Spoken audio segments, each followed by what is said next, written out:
can you pass on to your children that dilapidated house that you live in, that car that you drive, and the notes that you're still paying?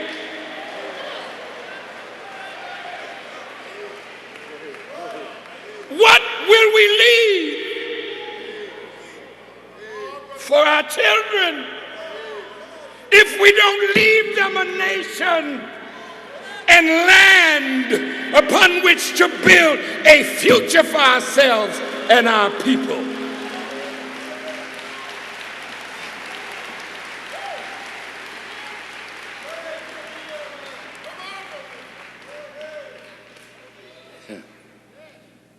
Well, here we are.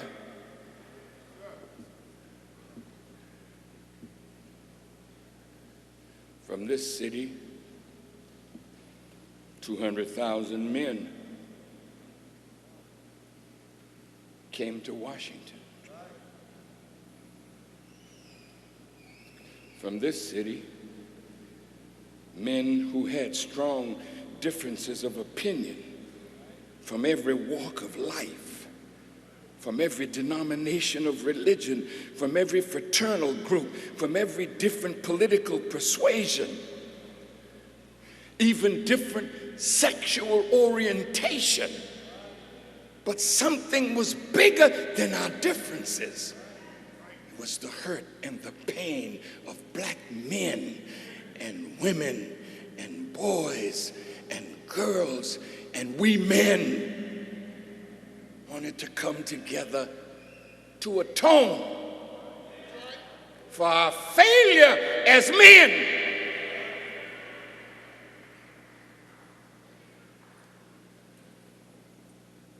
God did not make a man that we should not be responsible for our women and our children, and yet want to be respected as a man and treated as an equal when we have not done anything to deserve equal treatment.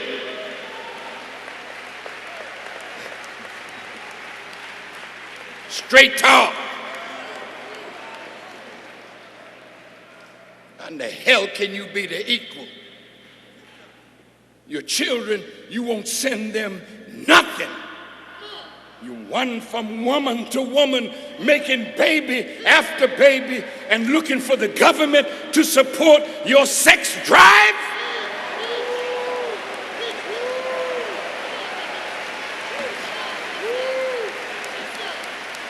Is this what we have become?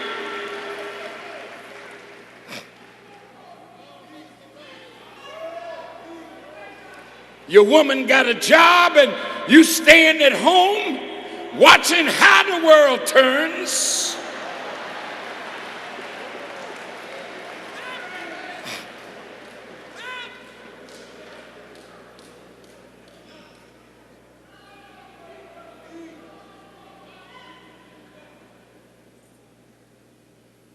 Women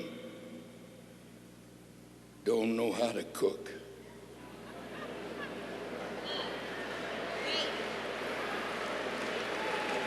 So you have to visit the supermarket where somebody else is cooking garbage for you and your children, and you wonder why we're filled with so much sickness and disease, because our women don't want to cook. They want to show their behind. They want to show their body. You want a dog for a man. You don't want a real man in your life.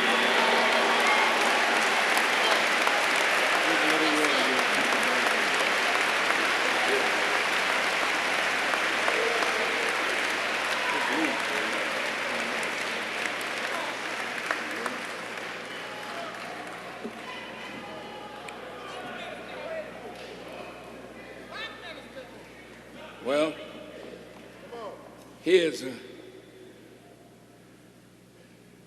my presence here is not necessarily to praise the founding fathers for that great document, But my presence here is to bury the attitude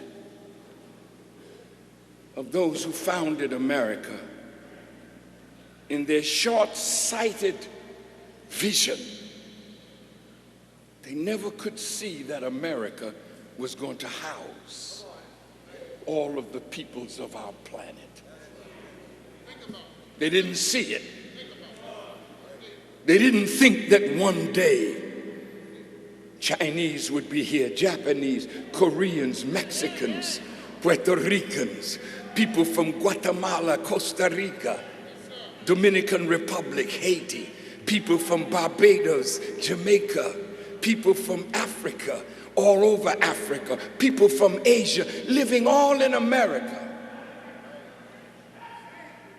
So when we look back at the Constitution,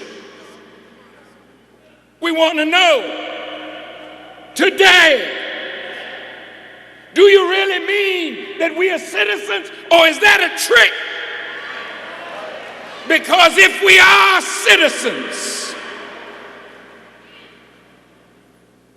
then our rights should be protected by the Constitution.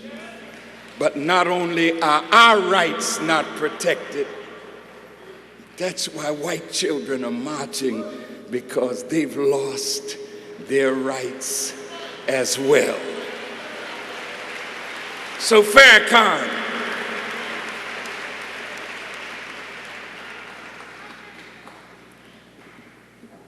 do you think that this little rebel group that's with you is qualified to be the cornerstone of a brand new nation?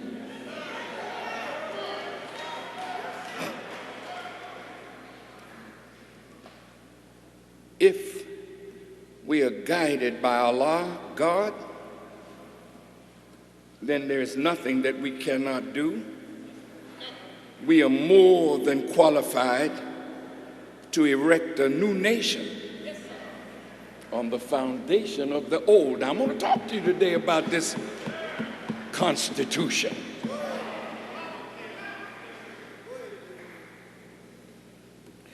See, we've been playing at freedom.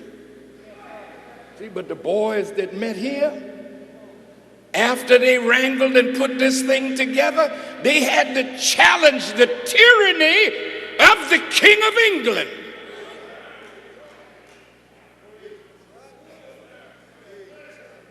My question to us is, after we leave here, are we willing to stay in the condition that we're in, or should we challenge the forces that oppress us, whether they're from within ourselves or from outside of ourselves? The forces that hold us down must be challenged, and that is why Brother Lukman said, when he opened and closed, no excuses. Now look, let me get right to the chase here. Usually, the Day of Atonement is the 16th of every year.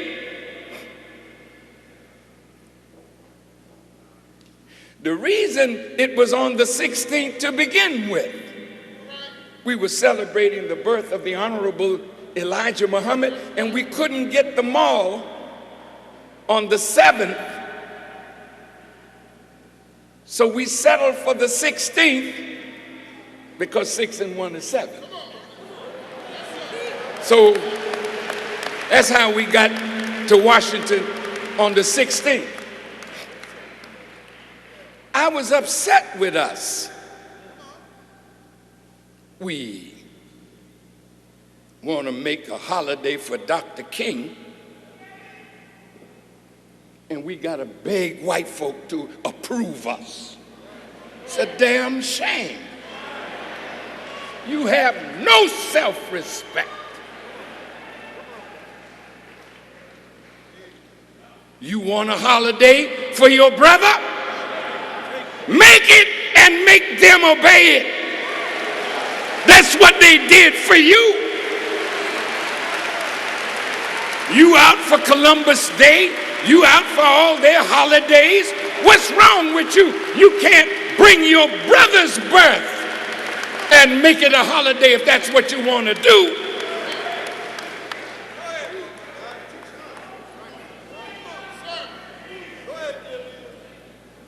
But you want a paid holiday.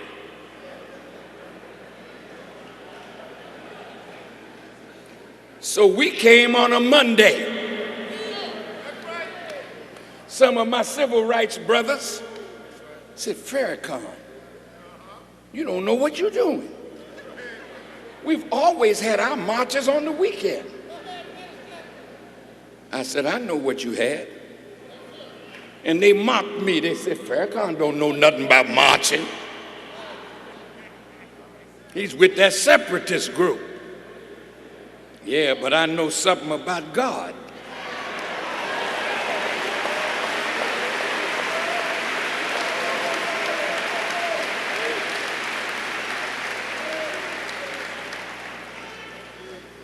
Old Million Men on that bar were no accident.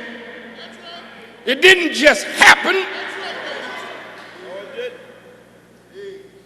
We worked. I toured all the major cities talking to black men.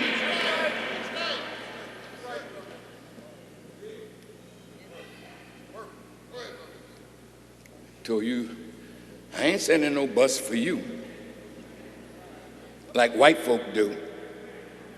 You want a big march, you go ask Jewish philanthropists and others, can you help us? We want to march for jobs. Can you help us? And they look at you and say, yes, Sam, Bo.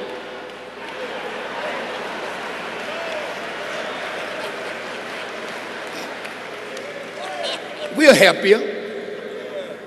We're going to donate buses. You just go tell the niggers, get on the bus. But who you going to have on your program? What are they going to say?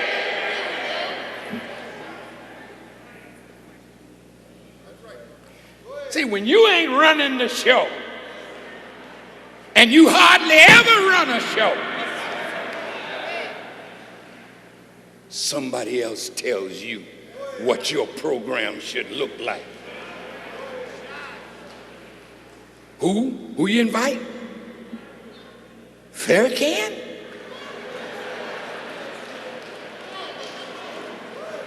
If he comes, we'll pull out and all our money. See how punctified we are?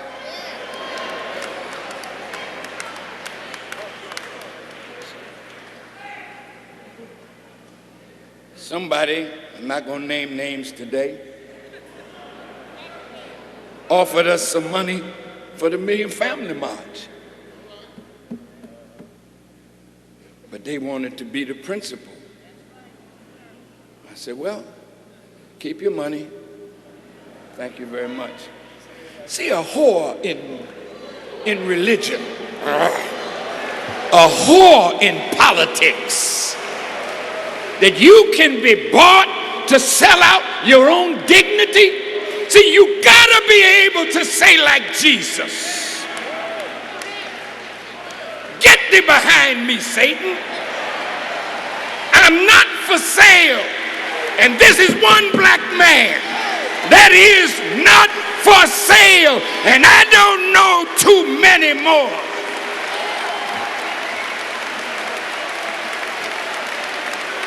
But let me tell you, if you're gonna walk with me, your days of being a whore and a pimp is all over. You either live for your people or die for your people, or die and get the hell out the way of the rise of your people.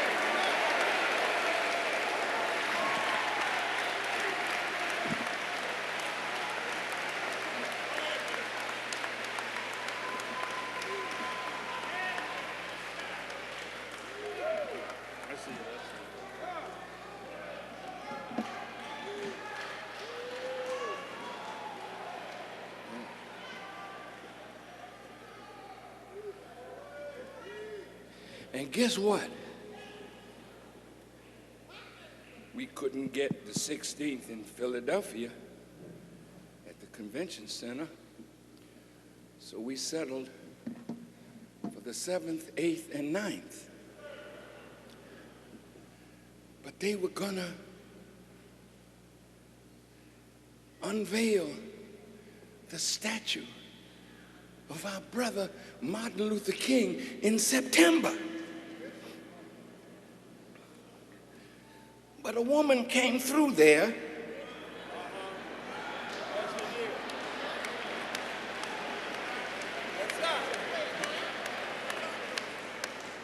What was my sister's name? And it was Good Night, Irene. Irene came blowing through,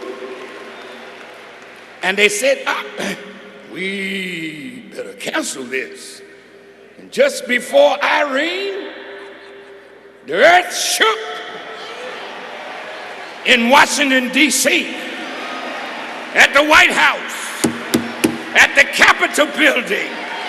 Yes, God is trying to show you you don't have no hiding place. When he getting ready for you, he'll find you and kill you wherever you are.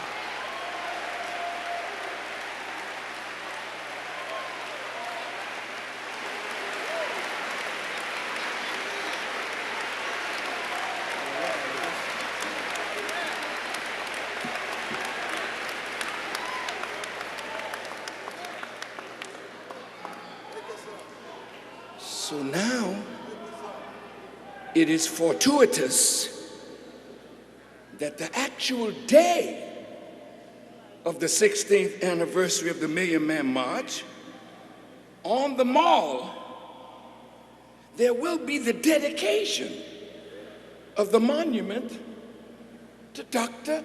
Martin Luther King Jr. And I said, wow, look at how God arranged things. Some people are saying we shouldn't do it on that day. That's the day Farrakhan had that Million Man March. Hold tight. Hold tight. The message at the Million Man March revolved around 3 words. The first one and the main one was atonement. And that name was given to our work by Reverend James Luther Bevel, a great disciple of Martin Luther King Jr. Atonement. The next word was reconciliation. And the last word was responsibility. Well, who better than Dr. King? Thousands gather again to honor a man who was in his person a symbol of atonement, a symbol of reconciliation, and a man who loved America and his people so much that he accepted the responsibility of freedom and justice to make America better so that America would be a good place for us all. So I'm honored that God so fixed it through Irene and an earthquake that shook the Washington Monument. So hell, here we are in Philadelphia with a cracked Liberty Bell.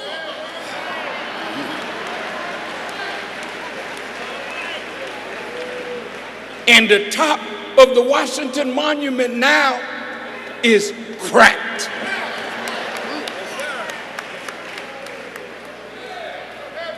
What is that telling you?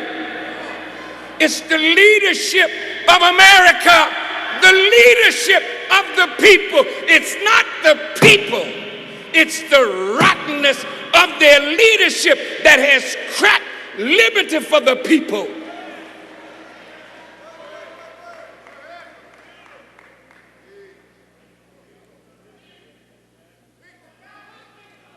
Well, the president is supposed to be there that day. Our president. The black one.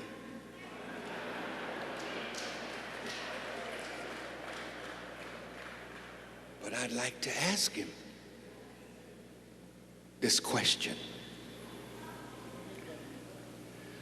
My dear sir, always with respect, because he's our brother, and I truly love him, and we are wrong to expect from him what he can't deliver.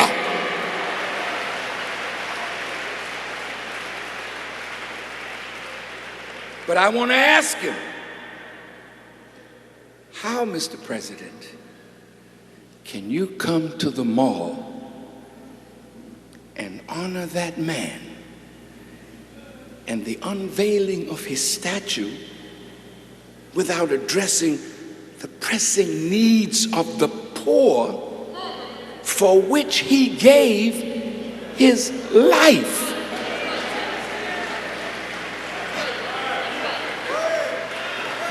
Good question, isn't it? If the government of the United States forgets about the poor, the black poor, the white poor, the brown poor, the poor of this nation, and concentrates only on benefits for the rich and trying to make it better for the middle class who are fast becoming the new poor,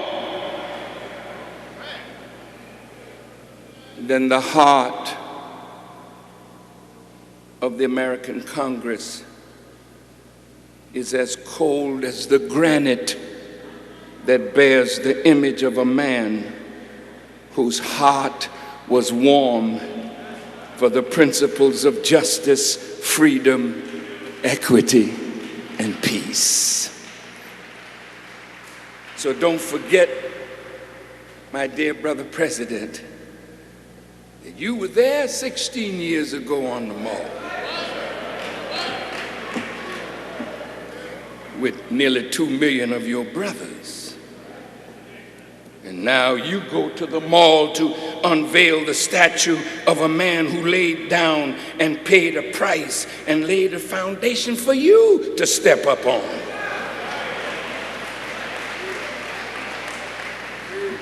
But he laid his foundation fighting for the poor, fighting against war and the shedding of innocent blood for the material progress of this nation.